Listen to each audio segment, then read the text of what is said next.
ഫോമിലാണ് royal Challengers Bangalore മുൻ നായകൻ വിരാട് കോഹ്ലി കളിക്കുന്നത്. ഇതുവരെ കളിച്ച 3 കളികളിൽ നിന്നും 90-50 ആവറേജിൽ 181 റൺസാണ് വിരാട് കോഹ്ലിക്ക് നേടാനായത്. 141 മുതൽ 40 ആണ് കോഹ്ലിയുടെ സ്ട്രൈക്ക് റേറ്റ്. നിലവിൽ IPL ഓറഞ്ച് ക്യാപ്പും വിരാട് കോഹ്ലിയുടെ തലയിലാണുള്ളത്. 2 ഇന്നിംഗ്സിൽ അർദ്ധ സെഞ്ചുറികളും മുൻ ഇന്ത്യൻ നായകൻ നേടിയിട്ടുണ്ട്. കഴിഞ്ഞ ദിവസം കൊൽക്കത്ത നൈറ്റ് റൈഡേഴ്സിനെതിരെ 59 പന്തിൽ നിന്നും 83 റൺസാണ് വിരാട് കോഹ്ലി നേടിയത്. എന്നാൽ കോഹ്ലിയുടെ ഈ പ്രകടനം 2020 ലോകകപ്പിനുള്ള ഇന്ത്യൻ ടീമിന് തിരഞ്ഞെടുക്കാനുള്ള സെലക്ടർമാർക്ക് നൽകുന്നത് ആശങ്കകൾ മാത്രമാണ്. എന്തുകൊണ്ടാണെന്നാൽ ഇന്ത്യൻ ടീമിൽ വിരാട് കോഹ്ലിയുടെ അഭാവം എന്നത് അസംഭവ്യമാണ്. അത് തന്റെ നാളിതുവരെയുള്ള പ്രകടനം കൊണ്ട് വിരാട് കോഹ്ലി തന്നെ അടിവരയിട്ട് ഉറപ്പിക്കുകയും ചെയ്തു. ടീമിലെ തന്റെ ഇടം ഒരിക്കൽ പോലും സംശയത്തിന്റെ നിഴലിലാകാൻ വിരാട് കോഹ്ലി അനുവദിച്ചിട്ടുമില്ല. 2023 IPL സീസണിൽ വിരാട് കോഹ്ലി നേടിയത് 639 റൺസായിരുന്നു. ഇപ്പോഴിതാ വീണ്ടും തന്റെ മികച്ച പ്രകടനത്തോടെ IPLന് തുടക്കമിട്ടിരിക്കുന്നു. വരാനിരിക്കുന്ന ലോകകപ്പിൽ കോഹ്ലിയുടെ ഈ പ്രകടനം വളരെ നിർണായകമാണ്. 2 മാസമായി ക്രിക്കറ്റ് മൈതാനത്ത് നിന്നും വിട്ടുനിൽക്കുകയായിരുന്നു വിരാട് കോഹ്ലി. തന്റെ രണ്ടാമത്തെ കുഞ്ഞിന്റെ ജനനത്തെ തുടർന്നായിരുന്നു കോഹ്ലി ഇടവേള എടുത്തത്. എന്നാൽ ഈ ഇടവേള കോഹ്ലിയുടെ പ്രകടനത്തെ ഒട്ടും ബാധിച്ചിട്ടേയില്ല. കഴിഞ്ഞ ദിവസം 59 പന്തുകൾ കളിച്ച കോഹ്ലി 27 സിംഗിളുകളും 8 ഡബിളുകളുമാണ് എടുത്തത്. 35-ാം വയസ്സിലും കോഹ്ലിയുടെ ഫിറ്റ്നസ് ഉള്ളവർ ചുരുക്കമാണ്.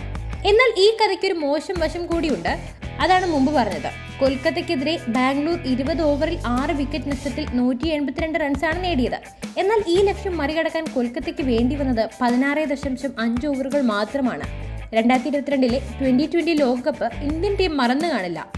അന്നത്തെ പരാജയത്തോടെ താരങ്ങളോട് തങ്ങളുടെ കളിരീതി മാറ്റാൻ ഇന്ത്യൻ നായകൻ രോഹിത് ശർമ്മ ആവശ്യപ്പെട്ടിരുന്നു.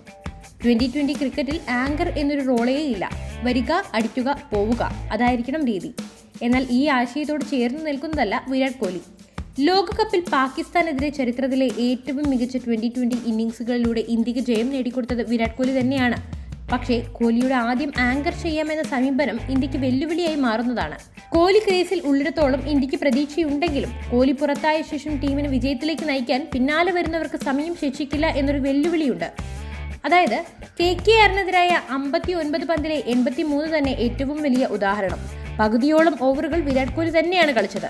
മറ്റ് RCB ബാറ്റർമാർക്ക് ലഭിച്ചത് 61 പന്തുകൾ മാത്രമാണ്.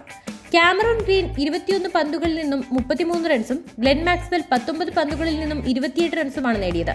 കോഹ്ലിക്ക് 15 ഡോട്ട് ബോളുകൾ മാത്രമാണുള്ളതെങ്കിലും 27 റൺസും നേടിയത് സിംഗിളുകളിലൂടെയാണ്. തീർച്ചയായും അത് ടീമിന് ബാധ്യത തന്നെയാകും. അവസാന സമയത്ത് 8 പന്തിൽ നിന്നാണ് ദിനേശ് കാർത്തിക് 20 റൺസ് നേടുന്നതും തരക്കേടില്ലാത്ത സ്കോറിലേക്ക് എത്തിക്കുന്നതും. അതായത് നിലവിലെ തന്റെ വേഗതയിൽ വിരാട് കോഹ്ലി 3-ാം നമ്പറിൽ കളിക്കുകയാണെങ്കിൽ അത് ഇന്ത്യയുടെ ഇന്നിംഗ്സിന്റെ വേഗത കുറയ്ക്കാൻ സാധ്യതയുണ്ട്. US-ലെയും വിൻഡീസിലെയും സ്ലോ പിച്ചുകളും ഇന്ത്യയെ ആശങ്കപ്പെടുത്തുന്നതാണ്. കോഹ്ലിയെ പോലൊരു താരത്തിന് ഈ പ്രതിസന്ധി മറികടക്കാൻ സാധിക്കും എന്നത് തീർച്ചയാണ്. തന്റെ സ്ഥിരം ശൈലിയിൽ നിന്നും ചെറിയൊരു ഡീവിയേഷൻ മാത്രമാണ് വിരാട് കോഹ്ലി ചെയ്യേണ്ടത്. ആങ്കറിംഗ് റോളിലേക്ക് കടക്കാതെ തന്നെ ആക്രമിക്കുക എന്ന രീതിയിലേക്ക് എത്തണം.